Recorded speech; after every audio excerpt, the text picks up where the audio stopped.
আসসালামু আলাইকুম রহমতুল্লাহি ওয়া সম্মানিত দর্শক, আমরা সবাই কম বেশি জানি যে বর্তমান সরকার, অন্তর্বর্তীকালীন সরকার আমেরিকার বি টিম। মার্কিন যুক্তরাষ্ট্রের খুবই পছন্দের মানুষ।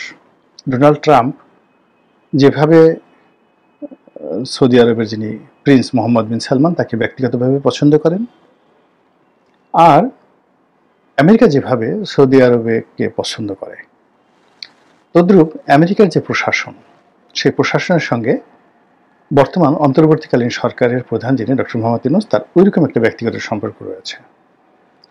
ডক্টর মোহাম্মদ ইউনূস যেভাবে নতুন ক্ষমতায় এসেছেন, ডোনাল্ড ট্রাম্প নতুন ক্ষমতায় এসেছেন, ব্যক্তিগতভাবে ডোনাল্ড ট্রাম্পের সঙ্গে তার কোনো সুসম্পর্ক নেই, আবার খারাপ সম্পর্ক নেই। দ্বিতীয়ত, আমেরিকার যে প্রেসিডেন্টের যে পদটি, এখানে বসে ব্যক্তিগত রাগ, অনুরাগ, মান অভিমান দেখানোর ক্ষমতা কারোরই নেই, এবং সেই সুযোগও খুব অল্প। আপনি দেখুন যে ডোনাল্ড ট্রাম্প এসেই তিনি জেলেনস্কির সঙ্গে খারাপ আচরণ করার চেষ্টা করেছেন, কিন্তু তিনি সেটা পারেননি। তাকে জেলেনস্কির সঙ্গে বসতে হয়েছে, সুসম্পর্ক স্থাপন করতে হয়েছে, চুক্তি রিনিউ করতে হয়েছে, এবং একই সঙ্গে তাকে আরও নতুন শত শত বিলিয়ন ডলারের অস্ত্র তাকে দিতে হয়েছে। এটা হলো আমেরিকান পলিসি। তো কাজেই এখানে শেখ হাসিনার সরকার হটানোর জন্য, শেখ হাসিনাকে হটানোর জন্য ডিপ স্টেটের নামে আমেরিকার যে মাস্টার প্ল্যান ছিল, সেই মাস্টার প্ল্যানের বাইরে ডোনাল্ড ট্রাম্প ইচ্ছা করলেও যেতে পারবেন না। এক। দুই নম্বর হলো, আমেরিকা যখন এই কাজগুলো করেছিল, সেই কাজের সঙ্গে দ্বিতীয় সারিতে এখানে মোসাদ ছিল, অর্থাৎ ইসরায়েল ছিল। এবং ইসরায়েলের যে তৎপরতা, আপনি দেখেছেন যে ইসরায়েলের জনৈক গোয়েন্দা, তার সঙ্গে আসলাম চৌধুরী নামক বিএনপির এক নেতার বৈঠক হয়েছে। তার জন্য আসলাম চৌধুরীকে অনেক দুর্ভোগ পোহাতে হয়েছে। তার সঙ্গে সজীব ওয়াজেদ জয়ের বৈঠক হয়েছে, এটি নিয়ে অনেকগুলো খবর ভাইরাল হয়েছে। তার সঙ্গে যে ডাকসুর ভিপি নুরুর বৈঠক হয়েছে বলে সকল মহল থেকে কথা হয়েছে। এমনকি ওই যে ভদ্রলোক এফএনডি না কি যেন নাম ভদ্রলোকের, তো সেও বলেছে হ্যাঁ, নুরুল হক নুরুর সঙ্গে তার বৈঠক হয়েছে।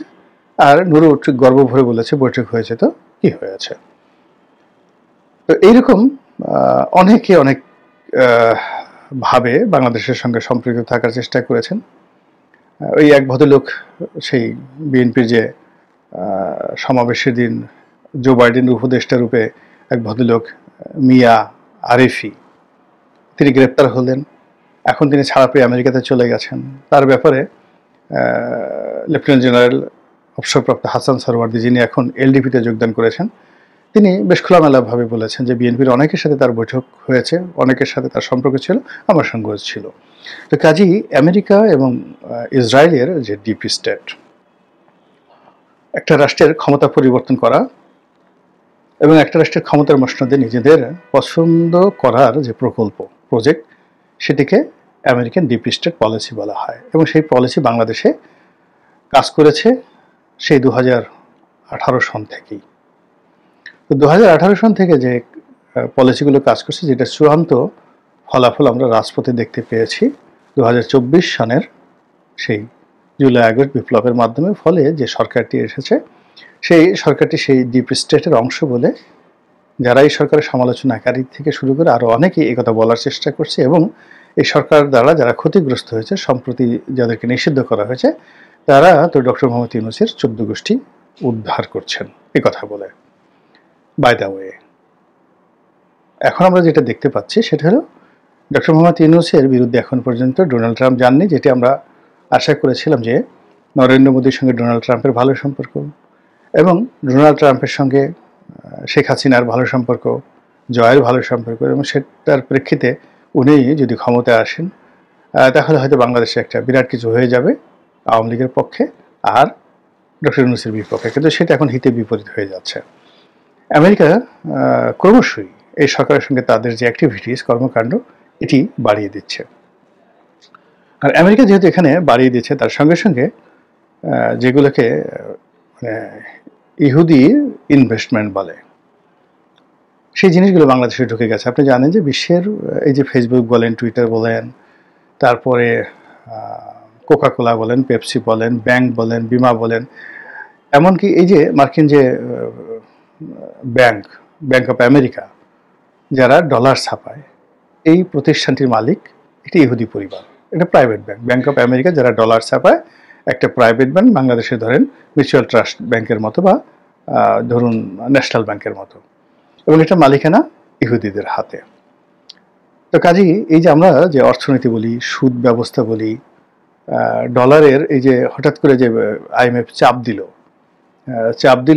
দিয়ে বলল যে তোমরা ডলারের দাম যেভাবে ধরে রেখেছো, টাকার সাথে বিনিময় মূল্যে ডলারের দাম যেভাবে তোমরা টুটি চেপে ধরেছো, এতে করে আমাদের ডলারের মান সম্মান নষ্ট হচ্ছে, আর তোমাদের টাকার দাম তোমরা বাড়িয়ে নিচ্ছ, মূলত টাকার এত দাম না, কাজে এটাকে মার্কেটের উপর ছেড়ে দাও, তা না হলে আইএমএফ এর টাকা তোমরা পাবা না। সরকার সেই শর্ত প্রথমে মানতে রাজি হয়নি, ফলে তাদেরকে পত্রপাঠ বিদায় করে দেওয়া হয়েছে ওয়াশিংটন থেকে, টাকা দেওয়া হয়নি। এখন সরকার রাজি হয়েছে, তাহলে কি হলো? সরকার এই যে রাজি হয়েছে কি, যে বাজার ভিত্তিক ডলারের মূল্য হবে, এবং সেক্ষেত্রে আগামী 2-3 মাসের মধ্যে যদি ডলারের মূল্য টাকার বিপরীতে 140 টাকা হয়ে যায়, 150 টাকা হয়ে যায়, তাহলে লাভ হবে কাদের? ব্যাংক অফ আমেরিকার। ব্যাংক অফ আমেরিকার মালিক কারা? ইহুদিরা। এবং এই যে বাংলাদেশ থেকে শুধুমাত্র এই ডলারের মূল্য বৃদ্ধি করিয়ে এখন যদি প্রতি ডলারে তারা 30 টাকা করে নিয়ে যায়, ডলারের মূল্য বৃদ্ধি করে, আগামী 6 মাসে 1 বছরে তারা কত হাজার কোটি টাকা বা লক্ষ কোটি টাকা এই বাংলাদেশ থেকে তারা নিয়ে যাবে। এই কারা নিয়ে যাবে? ইহুদিরা। তাহলে এই যে একটা পলিসি, ডিপ স্টেটের একটা পলিসি, এই পলিসি তারা ডলার দিয়ে করে, এই পলিসি তারা পেট্রোলিয়াম দিয়ে করে, এই পলিসি তারা যাকে বলা হয় পোর্ট, বন্দর দিয়ে করে, এই পলিসি তারা এভিয়েশন দিয়ে করে, এই পলিসি তারা যুদ্ধ দিয়ে করে, আরও অনেক কিছু, প্রয়োজন হলে মাদক এবং অস্ত্র দিয়ে তারা এই কাজগুলো করে। এর কারণ হলো তাদের অনেক টাকা দরকার।